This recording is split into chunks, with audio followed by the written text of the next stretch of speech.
नमस्कार मैत्रिणींनो, माझ्या व्हिडिओमध्ये तुमचं सगळ्यांचं मनापासून स्वागत। आज पौष पौर्णिमा आहे। मांढरगडावर काळूबाईची यात्रा आहे।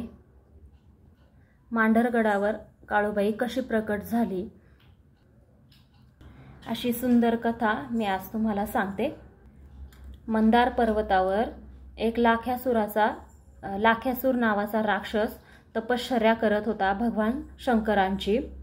एका पायावर उभा राहून त्याने शेकडो वर्ष भगवान शंकराची तपश्चर्या केली। भगवान शंकरांना प्रसन्न करून घेतलं आणि वरदान मागितलं, हे देवा मला अमरत्वाचं वरदान दे। तेव्हा भगवान शंकरांनी अमरत्वाचं वरदान दिलं त्या लाख्यासूराला।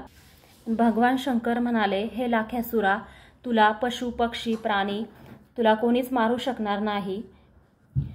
वरदान देताना भगवान शंकरांनी स्त्री ह्या नावाचा शब्द तिथे घेतलाच नव्हता। त्यामुळे असं वरदान दिलेलं पाहून लाख्यासूराला खूप गर्व आला।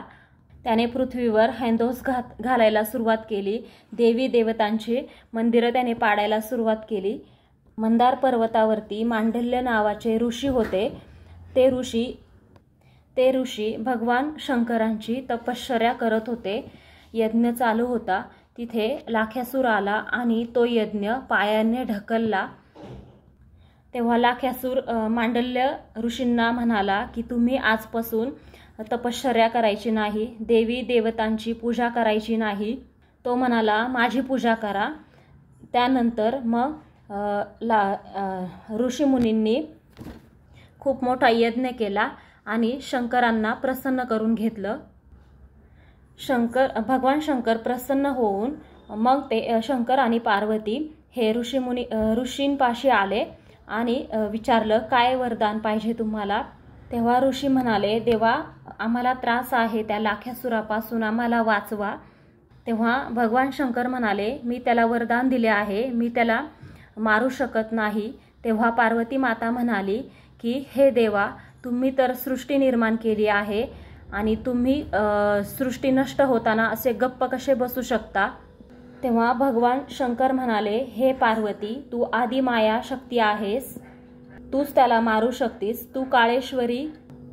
तेव्हा पार्वती मातेने काळेश्वरीचं रूप धारण केलं आणि भगवान शंकरांनी पार्वती माताला सांगितलं की तूच त्याला मारू शकती। मग पार्वती मातेने आई काळेश्वरीचं रूप धारण केलं आणि आई काळेश्वरीने शंख वाजवला आणि युद्ध चालू झालं। हे युद्ध 7 दिवस चालू होतं।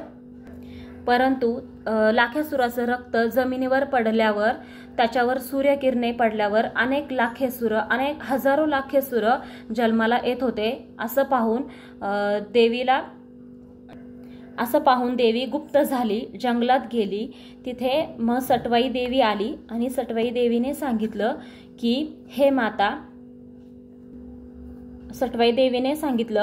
हे माता, तुला जर लाख्यासूराला मारायचं असेल तर तू त्याला रात्रीचं मार आणि त्याचं जे रक्त सांडेल ते तू प्राशन कर।